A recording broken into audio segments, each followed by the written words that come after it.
তো প্রিয় দর্শক, আসুন শুরুতে জেনে নেব আজকের আবহাওয়া সকাল থেকে কেমন থাকবে এবং সারাদিন কোথায় কেমন থাকবে, কোথায় কোথায় ভারী বৃষ্টি, কোন কোন জেলায় হালকা থেকে মাঝারি বৃষ্টি, আর কোথায় কোথায় দমকা হাওয়া বয়ে যাওয়ার সম্ভাবনা রয়েছে। গত কয়েকদিন ধরে এক দুর্যোগপূর্ণ আবহাওয়া ও দক্ষিণ প্রান্তে ভারতের দক্ষিণ উপকূলবর্তী জেলা বেঙ্গালুরু, চেন্নাই, নেলোর এইসব প্রান্তে এক দুর্যোগপূর্ণ আবহাওয়া সৃষ্টি করে গেছে, যার প্রভাবে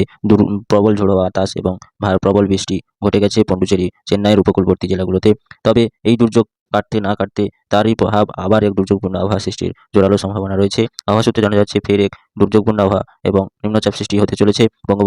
বঙ্গোপসাগরে যা পরিস্থিতি দেখতে পাওয়া যাচ্ছে স্যাটেলাইটের মাধ্যমে, আবার এক দুর্যোগ বা নিম্নচাপ সৃষ্টির একটা জোরালো সম্ভাবনা রয়েছে। এই নিম্নচাপ যদি গভীর হয় এবং শক্তিশালী আকার ধারণ করে, তার প্রভাবে আবারও এক ফের প্রবল বৃষ্টি এবং ঝড় বৃষ্টি শীতের মাঝখানে বয়ে যেতে পারে, যার প্রভাবে আবারও শীতল আমেজ কিছুটা থমকে যাবে এবং প্রবল ঝড় বৃষ্টি হওয়ার